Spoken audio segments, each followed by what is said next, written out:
Bom dia, famílias! Eu e a minha casa serviremos ao Senhor com alegria. Amém. Essa é a nossa oração e a nossa busca todos os dias. Que o Senhor continue derramando as bênçãos dele sobre nós, sobre a nossa casa. Nós queremos agradecer a você, a sua família, que tem juntamente conosco buscado o Senhor nesses tempos difíceis. Nós queremos aqui agradecer a vida do Everton, da Paula, da Letícia, da Isabela, do Davi, Amém. do João, da Mari, que nesse dia de hoje, junto conosco, nos proporcionando esse direcionamento do louvor, da adoração ao nosso Deus. E esse mês de julho tem sido um mês de gratidão. Vários casais da Sibilar têm completado anos de matrimônio, inclusive o nosso foi ontem, né? Quantos anos? 28 anos. E o Senhor nosso Deus tem nos sustentado e nós somos muito gratos a Deus. Que o Senhor continue derramando as bênçãos dele sobre a vida de cada família, de cada casal, de cada filho.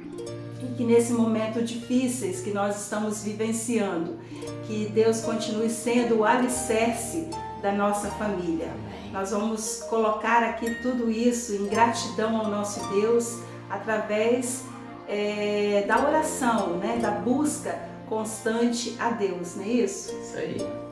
Aproveitar, né, para agradecer também nosso irmão Vinícius Dávila, juntamente com a esposa Larissa, que tem se achegado agora à igreja. Mais uma vez, somos gratos a Deus pelas suas vidas. Irmão Vinícius também tem sempre se colocado à disposição para nos abençoar, né, ele com toda a sua família. E neste dia, ele estará nos trazendo a mensagem de Deus, certamente irá nos posicionar, mostrar o que Deus deseja para nós, de melhora no nosso relacionamento com Ele e com os nossos familiares também. Então que Deus abençoe a sua vida, irmão Vinícius, desde já.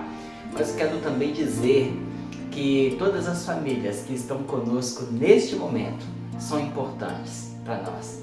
Você que está participando deste culto também está engrandecendo o nome de Deus e nós somos gratos ao Senhor pela vida sua, da sua família, né, pela sua existência, tá bom? Vamos orar em nome de Jesus? Paizinho querido, nós te damos graças por este tempo que podemos passar aqui na tua presença e na companhia dos nossos irmãos, de todas estas famílias, ó Pai, que compõem a família Sibilar e que compõem a família do nosso Senhor Jesus Cristo. Nós te somos gratos, ó Deus, por este tempo tão precioso que o Senhor tem nos dado. Que sirva para nós este momento de crescimento espiritual e realmente de melhora no nosso relacionamento com o Senhor e com aqueles que estão bem próximos de nós. Pai, abençoe cada um, ó Deus, que tem participado neste momento, a sua família, os seus lares, supra as suas necessidades, ó Deus, em nome de Jesus. Nós oramos hoje e sempre. Amém e amém. Amém. Queridos, vamos louvar o Senhor.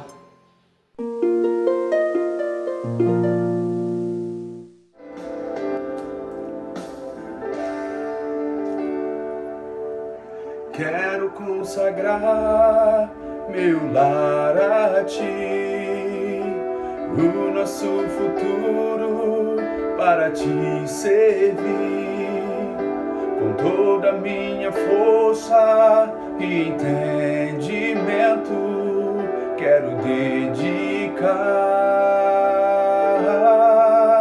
o meu lar a Ti.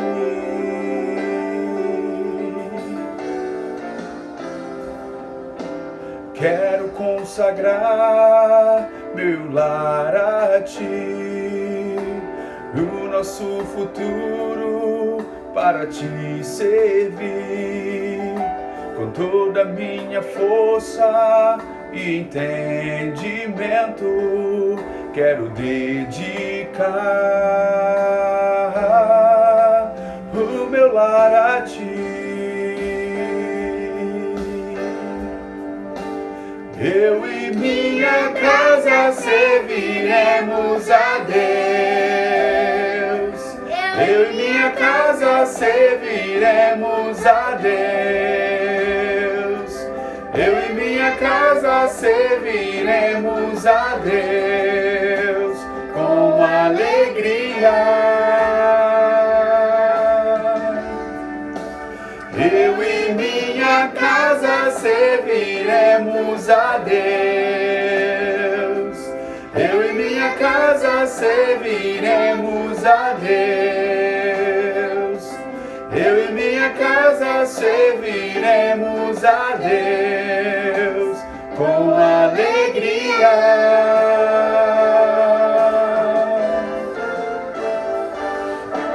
Quero consagrar meu lar a Ti e o nosso futuro para Te servir com toda a minha força e entendimento. Quero dedicar o meu lar a Ti.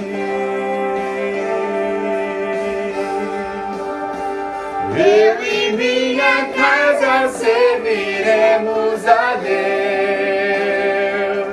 Eu e minha casa serviremos a Deus. Eu e minha casa serviremos a Deus com alegria. Eu e minha casa serviremos a Deus. Eu e minha casa serviremos a Deus. Eu e minha casa serviremos a Deus com alegria.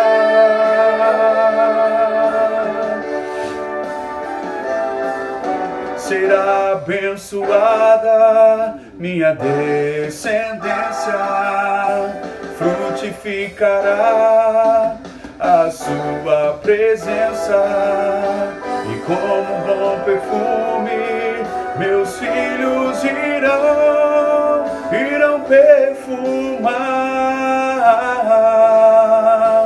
todas as nações.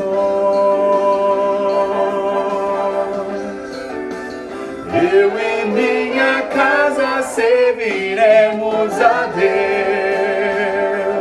Eu e minha casa serviremos a Deus.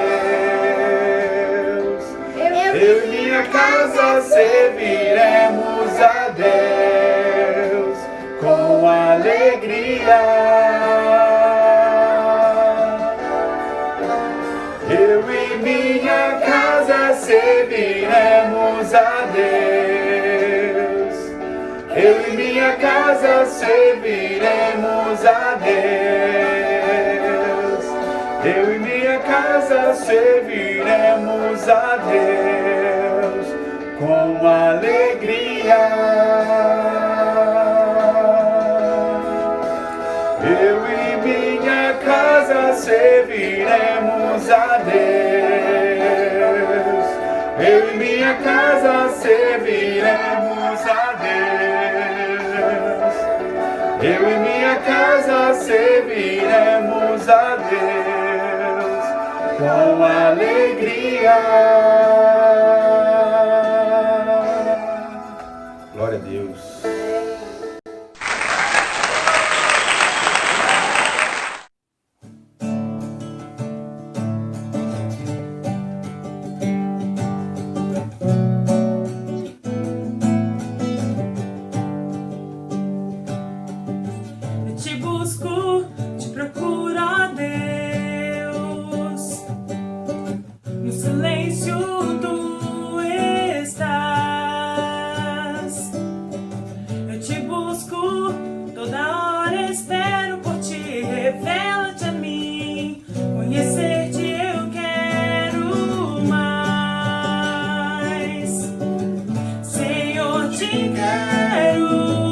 Quero ouvir tua voz, Senhor, te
Se tu olhares, Senhor, pra dentro de mim, nada encontrará de bom. Mas um desejo eu tenho de ser transformado. Preciso tanto do teu perdão. Dá-me um novo coração. Dá-me um coração igual ao teu, meu mestre. Dá-me um coração igual ao teu, coração disposto a obedecer, cumprir todo o seu querer. Dá-me um coração igual ao teu. Se tu olhares, Senhor, pra dentro de mim, nada encontrarás de bom. Mas um desejo eu tenho de ser transformado. Preciso tanto do teu perdão. Dá-me um novo coração.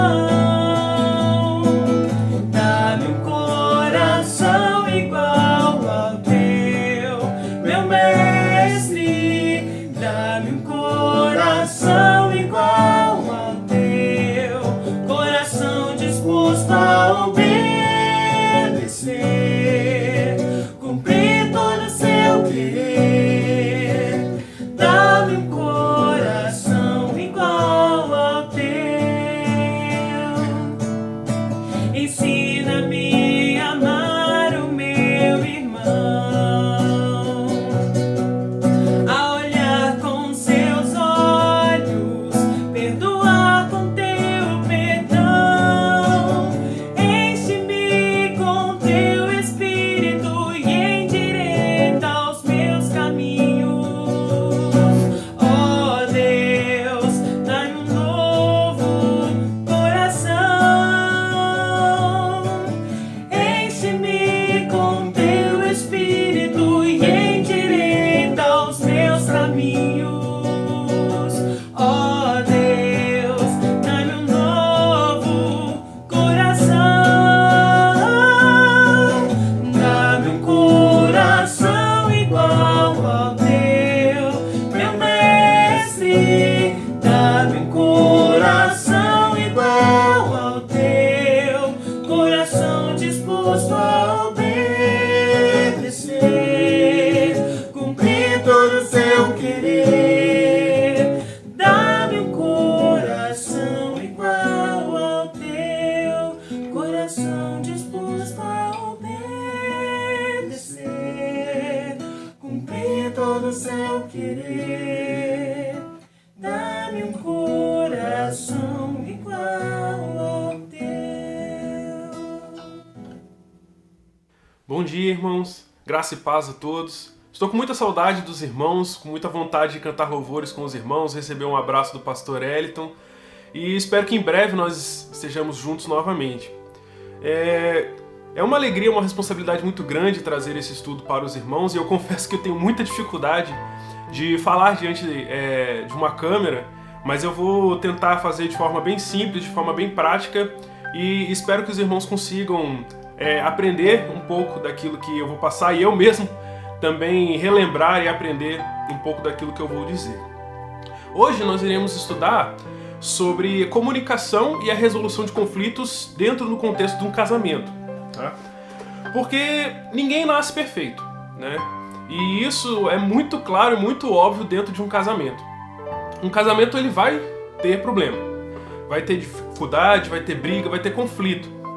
E o que é importante que os irmãos analisem hoje não é, de repente, o número de conflitos ou o número de brigas que acontecem na semana. Não adianta nada os irmãos pensarem o seguinte, olha, eu tenho 2 brigas por semana, eu tenho 10 brigas por semana, isso não significa muita coisa. Porque todo casamento vai ter. A questão é, pense em como está o seu casamento hoje, como ele estava no ano passado, 5 anos atrás. Será que o número de brigas, o número de conflitos, ele está aumentando com o tempo? Ele está constante ou ele está diminuindo? É só isso que importa. O que importa é a evolução desse número ao longo do tempo. Se por um acaso o irmão chegou à conclusão de que o número de conflitos está aumentando, alguma coisa está esquisita. Porque parece então que o casal está se entendendo cada vez menos, ele está se amando cada vez menos. Agora, se o número de brigas está normal, está constante, este ano teve brigas, ano passado teve, sempre da mesma coisa, não está aumentando, talvez a gente pode até pensar que é alguma coisa boa. Só que na verdade, isso também não é muito bom. Por quê? Tem alguma coisa errada. Porque um conflito, uma briga que ela é bem resolvida, ela impede um conflito lá no futuro. Uma briga bem decidida hoje é menos uma para a semana que vem. Então, se a gente realmente está resolvendo os problemas do nosso casamento, a nossa meta tem que ser o quê? O número de brigas, o número de conflitos, o número de problemas ir diminuindo com o tempo. Por isso, essa é a nossa meta. Não significa que a gente vai ter hoje ou vai ter amanhã um casamento ideal. Não, isso não vai acontecer. Mas significa que quanto mais tempo a gente entende, a gente aprende a amar o nosso companheiro, melhor vai ser o nosso casamento. Essa tem que ser a ideia, tem que ser o nosso ideal. Um casamento cada vez mais feliz, um casamento mais tranquilo a cada dia. Cada momento que a gente realmente resolver as coisas, cada momento que a gente aprender a conversar, a gente vai ter e vai evoluir o nosso casamento. Em um conflito, em um casamento, normalmente existe uma pessoa que ofendeu, que machucou a outra, e a pessoa que foi machucada, ou que foi ofendida, ou que está chateada. Nem sempre as coisas são tão simples assim. Às vezes os dois estão ofendidos, às vezes os dois estão chateados com alguma coisa. Mas essa divisão ela vai ser didática pra gente. Então, nos exemplos, nas situações que eu falar, sempre vai ter alguém que ofendeu e alguém que ficou chateado. E eu espero que os irmãos não fiquem se imaginando só em um desses lados o tempo todo. Porque todo mundo erra e todo mundo vai ser machucado, vai ser ofendido em algum momento. Então, para cada situação que eu trouxer, eu espero que os irmãos, cada hora, tentem observar o ponto de vista de quem foi ofendido, de quem está chateado, e o ponto de vista de quem errou também. Porque a gente vai cair nessas duas situações e a gente precisa aprender a lidar com essa resolução de conflitos dos dois lados. Tá? E para isso, então, nós vamos para o livro de Provérbios. Diversos versículos vão ser citados aqui. Se os irmãos sentirem utilidade, podem anotar, vão ser vários. E nós vamos, então, tentar ser bem práticos e bem simples nessas aplicações. Tá? E porque às vezes a gente precisa ser lembrado do óbvio, né? Eu mesmo tô aqui com a minha colinha pro estudo e volta e meia eu mesmo vou precisar consultar isso aqui no meu próprio casamento, porque a gente esquece, tá?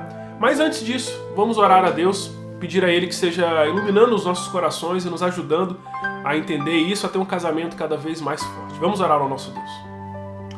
Soberano Deus, eterno Pai, nesta hora nós oramos a Ti, Senhor. Esteja conosco, Senhor, agora neste momento que leremos a Tua Palavra, porque sem Ti nós não teremos, Senhor, a capacidade de entendê-la e de aplicá-la.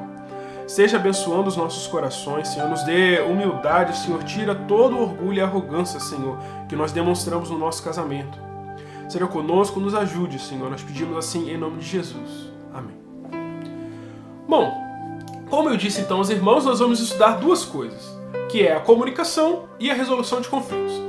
Então nós temos só 2 pontos que nós precisamos lembrar e aprender nessa manhã. O primeiro deles, nós temos que aprender se a gente deve falar ou não e o que a gente deve falar. Nós temos que aprender se é para falar e o que é para falar. Por que eu digo isso? Porque a gente precisa de vários meios para poder resolver um conflito, para poder resolver uma briga. Mas a comunicação, a fala, ela vai ser utilizada. E normalmente a primeira pergunta que a gente faz é o que eu devo falar. Só que na verdade tem uma pergunta anterior, se você deve falar ou não. A primeira pergunta que nós devemos nos fazer é: eu devo falar ou não? Essa é a primeira pergunta. Em alguns momentos a gente precisa ficar calado. Vários versículos do livro de Provérbios, eles alertam com relação a isso. Vou citar um, Provérbios 17, 28, diz assim: quando se cala, até o tolo passa por sábio, e o que fecha os lábios é visto como homem de entendimento. Ou seja, se eu não tenho nada para falar, é melhor ficar calado. É melhor ficar calado, e isso vai até ajudar a gente a entender essa situação. E esses alertas, então, eles podem ser aplicados também ao contexto familiar. Então a primeira pergunta que a gente deve fazer é se eu devo falar ou não. Em qualquer situação de conflito, de dificuldade, de briga, primeira pergunta, devo falar ou não? Então, como é que a gente decide? Vamos separar as nossas duas situações. Vamos imaginar que eu é que machuquei, eu é que errei, tá? Então meu cônjuge chega pra mim, fala que tá chateado com alguma situação. Quando que eu devo falar ou não? Vamos lá, Provérbios 18, 13, diz assim: responder antes de ouvir é tolice e vergonha. Ou seja, a gente nunca deve falar nada antes de ouvir e entender o nosso cônjuge. Esse é o primeiro ponto, tá? A gente sempre vai ter que ouvir primeiro. Muitas vezes a gente quer resolver logo as coisas e interrompe a pessoa, responde no meio. Ela começa a falar, a gente já acha que já entendeu do que ela está falando e já quer resolver o problema. Não. Fica quieto, se cala um pouco, escuta realmente aquilo que a pessoa tem para dizer. A primeira habilidade que a gente tem que desenvolver não é a de falar bem, mas é a de ouvir bem, é de aprender a escutar. A gente tem que escutar, ouvir realmente querendo compreender, entender, não só por ouvir.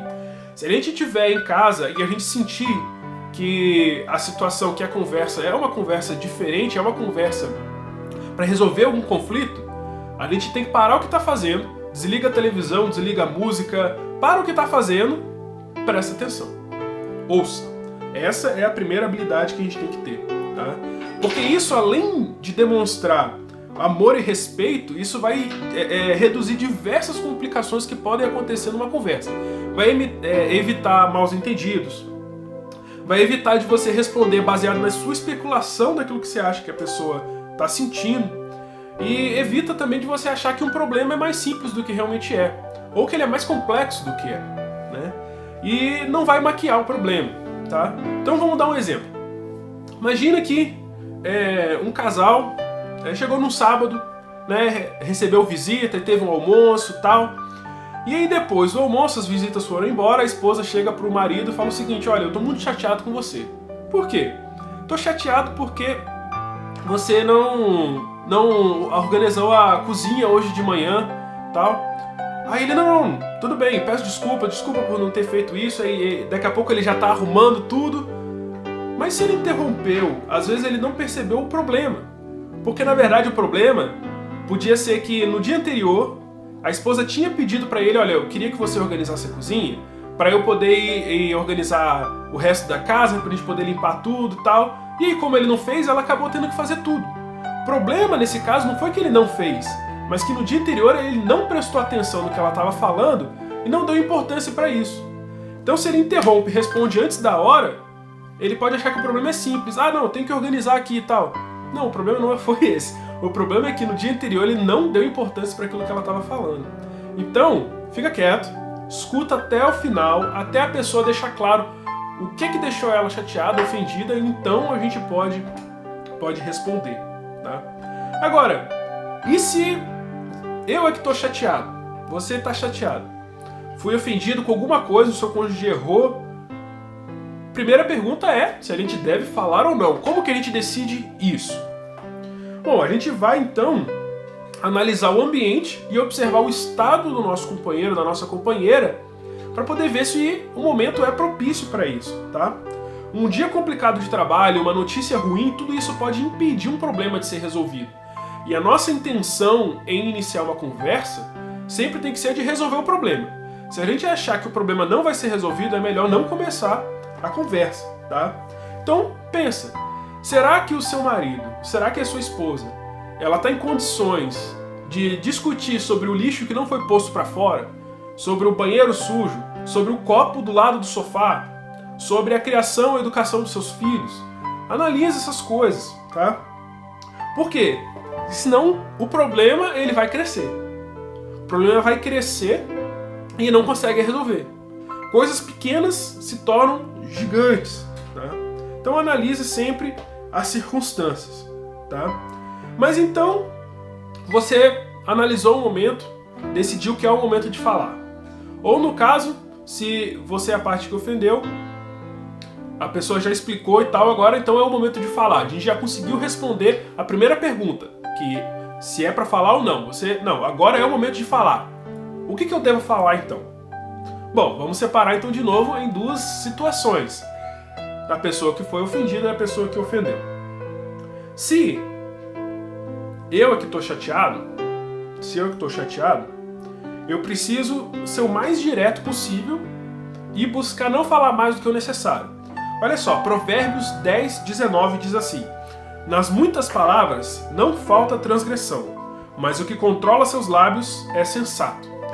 Ou seja, quanto mais a gente falar, maior é a chance da gente pecar e machucar o nosso cônjuge. Então, a gente precisa ser direto, ser bem objetivo. E além disso, quanto maior é o número de problemas que a gente tratar de uma vez só, mais difícil vai ser de resolver eles. Então a gente precisa resolver uma coisa de cada vez. Um problema de cada vez. Resolveu um, a gente passa para o próximo. Tá? A gente tem que tentar não jogar 10 anos, 5 anos de decepções em 5 minutos de conversa. Tá? A gente tem que tratar uma coisa de cada vez, aquilo que for mais fundamental. Além disso, a gente nunca, quando for falar, quando a gente é a parte ofendida, nunca se colocar acima do nosso cônjuge e nunca, em hipótese alguma, ofender ele com a nossa conversa. Por quê? Isso vai fazer com que ele entre na defensiva e passe a nos atacar também. E vai ficar mais difícil de admitir o erro. Olha só, Provérbios 18, 19 diz assim: um irmão ofendido é como uma cidade fortificada. As disputas são resistentes como as trancas de uma fortaleza. Ou seja, existiu uma ofensa, o problema cresce. Tá? O problema cresce e vai ficar cada vez mais complicado. Agora, se eu fui a parte que errei, se eu é que ofendi, aí o cônjuge vem e me procura, e eu já decidi que é o momento de falar, o que eu preciso falar? O que eu devo falar? Bom, eu tenho que falar aquilo que gera saúde e aquilo que vai ajudar realmente a resolver o problema. Tá? A gente sempre vai ter que resolver aquele problema que está em pauta primeiro, tá? E não resolver o nosso problema. Tá? Não importa por hora se o nosso erro foi reação a alguma coisa. A gente trata o problema que surgiu, o problema que está em pauta. A gente nunca vai poder falar, não, mas eu só fiz isso porque você fez aquilo outro. Não. Um erro não justifica o outro, tá? Isso não existe dentro de um casamento. Para poder usar um ditado militar, isso explica, mas não justifica, tá? Vamos dar um exemplo. O marido chega em casa depois de um dia complicado de trabalho, e aí a esposa vê ele chegando e tal, e fala: você não passou no mercado, não? Não passei, esqueci. Poxa, mas era pra você ter passado no mercado, agora não tem comida e tal, vai ter que pedir alguma coisa. Aí ele começa a falar. E aí ele vai: não, mas também eu tenho que fazer tudo. Eu fui lá, trabalhei e tal, e eu chego em casa, você já tá reclamando e tal, e aí os dois discutem, e daqui a pouco vai cada um pro seu canto. Os dois erraram. Chega a esposa: olha, tô muito chateado com você. Por quê? Tô chateado porque você levantou a voz pra mim, você gritou comigo e tal. Tem duas opções. O marido, ele pode: não, mas eu só levantei a voz porque você chegou também gritando, você já chegou reclamando e tal. Gente, realmente, o erro do marido foi uma reação. Se de repente a esposa não tivesse falado isso, ele não teria levantado a voz.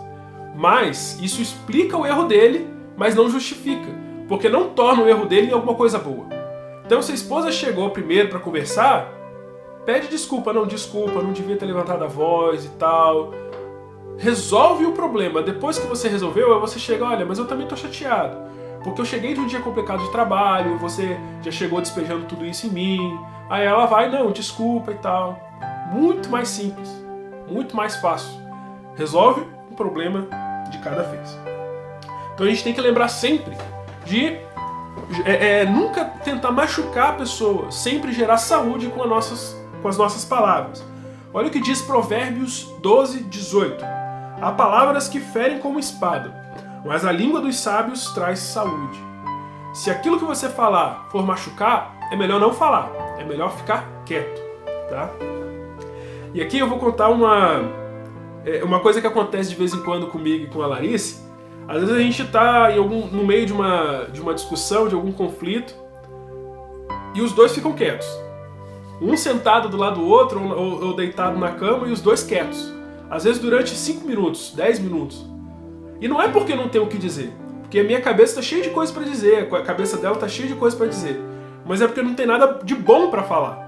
A gente sabe que se falar qualquer coisa que está na nossa cabeça vai piorar a situação. Então a gente não fala.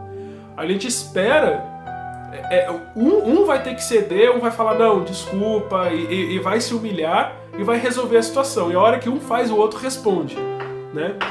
Mas esse silêncio, ele demonstra também o respeito que a gente tem, de tentar não ferir com as palavras. Então, o primeiro ponto nosso dessa manhã é: aprenda quando ficar quieto e aprenda o que falar. Tem momentos que é melhor não falar nada. E se for para falar, decida bem o que falar. Tá? Mas, nosso segundo ponto é: aprenda a resolver um conflito por completo. Aprenda a resolver um conflito por completo. Saber conversar não é tudo. É preciso a gente resolver realmente os nossos problemas, tá? Porque já aconteceu com você de você reviver um problema? De uma briga de 1 ano atrás, de 2 anos atrás, ela voltar? Isso é uma coisa terrível e isso cresce os problemas, tá? Porque um gatilho pequenininho, uma coisa pequena e insignificante, pode trazer alguma coisa lá de trás e se torna muito maior do que é. E aí tudo vira briga. Tudo vira briga. E quando chega nessa situação, qual é o problema? O problema é que aqueles conflitos lá de trás eles não foram resolvidos. Não houve um perdão genuíno. Tá? Então, quando a gente sentar para conversar, tem que resolver até o final. Tá? Então, no mundo ideal, seria isso. A gente realmente resolveria tudo até o final. É claro que nem sempre dá para fazer isso, mas essa tem que ser a nossa meta. Tá? Olha só, irmãos, Provérbios 17:9 diz assim: quem perdoa a transgressão busca a amizade, mas quem traz o assunto de volta afasta os amigos íntimos. Sempre que um assunto volta, uma briga volta, o casal se afasta, se torna cada vez mais longe um do outro. E para que isso não aconteça, segundo o texto, tem que haver perdão. Tá? E hoje em dia é muito comum a gente falar de liberar perdão independente daquilo que a pessoa faça. Não, você tem que perdoar mesmo que a pessoa peça ou não, ou mesmo que a pessoa não se importe muito com você. E esse ensinamento ele tem o seu valor, principalmente no contexto de pessoas que são mais distantes, ou de amigos, colegas de trabalho. Mas dentro de um casamento, o casamento pode ser muito melhor do que isso. Tá? Perdoar não é fácil, não é fácil. Só que a gente pode facilitar o perdão do nosso cônjuge, tá? Como assim? Tá? A gente tem que tentar entender o que a pessoa precisa para poder perdoar a gente, tá? A gente não pode simplesmente falar, desculpa, agora é com você, você tem que me perdoar. Não. Perdoar é difícil, então a gente tem que facilitar isso. Quanto mais a gente fizer isso, mais a gente vai resolver realmente os problemas, menos os problemas vão voltar lá do passado para o presente. Isso, como que eu faço então para poder facilitar o perdão da pessoa? Vai depender da pessoa, tá? Existem algumas opções. Para algumas pessoas, é mais fácil perdoar se a pessoa pedir desculpa com sinceridade e com real entendimento, tá? Com que é isso? Não adianta dizer nesse caso, ah não, desculpa se eu te chateei, se eu fiz alguma coisa errada, desculpa por qualquer coisa. Não, isso não significa nada. Se você pede desculpa por qualquer coisa, isso não significa nada. Tem que ser com sinceridade e com entendimento. O pedido de perdão ele tem que ser específico pelo ato que você fez, tem que ser sincero e demonstrar interesse por nunca mais cair no mesmo erro. Tá? Me desculpe, por exemplo. Me desculpe por ter gritado com você, eu fiquei muito mal com isso e eu não quero nunca mais repetir isso. Então, ó, é um pedido específico, tá? Não é desculpa por qualquer coisa, é desculpa por ter gritado com você. Expressa um sentimento ruim com isso e um real interesse de não repetir, tá? Então, para algumas pessoas, o que elas precisam é isso, é de um pedido de perdão sincero e com entendimento. Para outras pessoas pode ser diferente, pode ser demonstrar empatia, demonstrar que você entende o sentimento que a pessoa teve, tá? Então, que é é o entendimento de você chorar com o que chora, tá? Se aquilo que você fez machucou a pessoa, então você tem que sentir um pouco dessa dor também. Demonstrar que você sentiu um pouco dessa dor, e isso vai facilitar com que a pessoa realmente entenda e te perdoe, tá? Sentir o peso da ofensa e você demonstrar que entendeu a razão da pessoa ter ficado chateada. Por exemplo, me desculpe porque eu gastei no shopping mais do que eu devia. Um negócio extremamente simples, né? Me desculpe se eu gastei no shopping mais do que eu devia. Eu sei que você está muito preocupado com isso, está se esforçando para a gente poder sair da situação que a gente está. Sei que você já tinha me falado com isso e só imagino que você tenha ficado muito chateado com isso. Me desculpe. É um pedido de desculpa que tenta partilhar da dor que a pessoa sentiu, tá? Tenta entender por que a pessoa ficou chateada com tudo isso, tá? Agora, para algumas pessoas isso vai ser um pouco mais prático. Para algumas pessoas pode ser a compensação pelo erro, tá? Então, por exemplo, me desculpa porque eu não lavei a louça, vou resolver isso aqui agora. Se o problema é que eu não lavei a louça, eu vou lá agora e resolvo, tá? Para algumas pessoas vai ser mais fácil perdoar quando existe essa demonstração prática de que o problema vai ser resolvido. Se o seu cônjuge é desse tipo mais prático, as palavras são importantes, mas não são aquilo que é mais importante. O mais importante é a compensação. Então, vou dar um exemplo.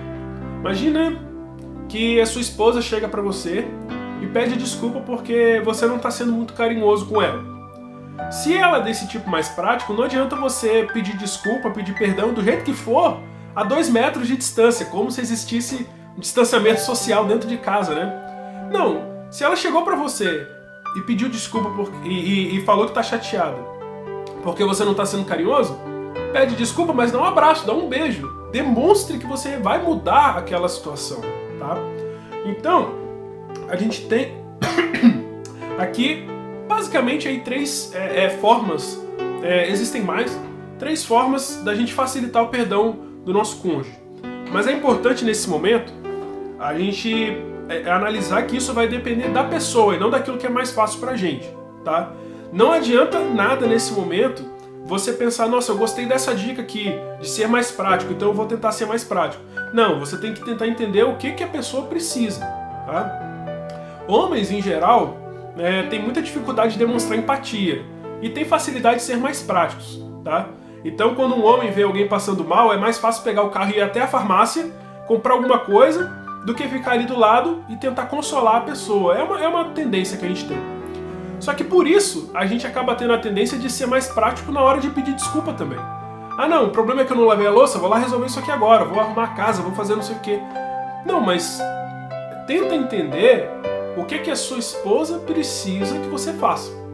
É ela que vai determinar a sua ação para que você realmente consiga resolver o problema até o final. Agora, e se eu que estou chateado? Se eu que estou ofendido? Como que eu faço então para poder resolver o problema por completo? Bom, eu preciso deixar claro o que eu espero do meu cônjuge, da minha esposa, do meu esposo, tá? Eu preciso deixar claro a minha expectativa. O que eu quero que ele faça para que eu consiga perdoar ele. E normalmente a gente não gosta de fazer isso, porque a gente fala o seguinte: se eu falar e a pessoa fizer, não vai ser mais espontâneo, tem que ser espontâneo. Gente, ninguém lê mentes. Ninguém é telepata aqui. Então, se a gente realmente deixar clara a nossa expectativa, o nosso casamento vai ser melhor, o problema vai ser resolvido, e daqui 1 ano, 2 anos, você não vai precisar mais falar o que você precisa, porque a pessoa vai aprender, tá? O casamento é um aprendizado, não adianta a gente achar que a pessoa vai ser perfeita e vai entender a gente, vai fazer exatamente o que a gente quer sem a gente falar. Então sempre deixe claro: olha, eu tô chateado, sei que você já pediu desculpa, mas pra mim seria importante se você demonstrasse que realmente entende o que eu tô sentindo.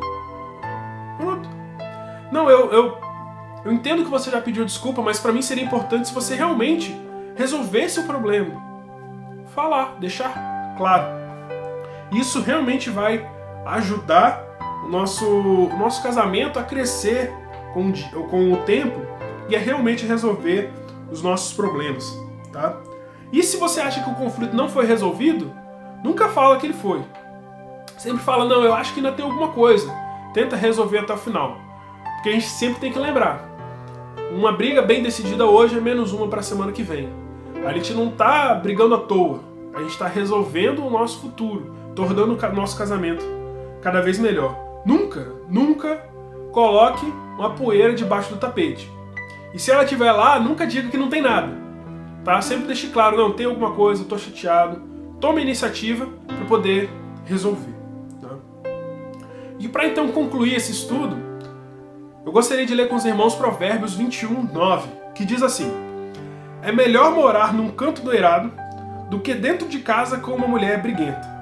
Tá? E aqui entenda-se não só mulher briguenta, mas também um homem briguento. Né? Ninguém merece morar dentro de uma casa em que só existe briga o tempo todo.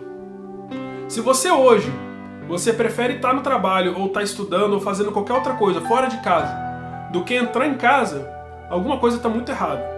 Porque o nosso lar tem que ser o nosso porto seguro. Tá? Então, para a gente não cair nesse mundo de brigas o tempo todo, a gente precisa aprender a falar com respeito e amor e a resolver direito as nossas brigas, resolver até o final, para elas nunca mais voltarem. Amar é um mandamento, é uma obrigação que nós temos. E que não é fácil de amar, mas não precisa ser mais difícil do que já é. Facilite então o amor e o perdão dos seus familiares. Torne esse ambiente cada vez mais fácil, mais tranquilo, mais feliz, por meio de uma boa comunicação e de resolver os problemas até o final. Isso é possível, irmãos. Isso não é só um sonho. É possível um ambiente familiar bom, saudável e que é realmente o lugar que a gente espera o dia todo para estar. Tá? Então, e Deus espera que nós lutemos por isso, que nós lutemos pelo nosso lar. Que Deus então nos ajude a amar os nossos familiares. Um bom domingo a todos. Muito bem, famílias. Somos gratos de todo o coração pela sua companhia neste tempo. Que Deus continue abençoando ricamente vocês, ok? Nós queremos sempre estar consagrando nossa família ao Senhor, envolvendo-a na obra de Deus. E por isso nós temos reservado algumas coisas, pensado em algumas coisas, não é mesmo, Dulce? Isso. Todo último domingo de cada mês, nós reservamos para o culto da família, onde todas as famílias estarão interagindo em adoração ao nosso Deus. Então, se você for receber uma ligação ou uma mensagenzinha, participe conosco em prol do reino. Juntos nós queremos fazer algo que seja de excelência para o nosso Deus.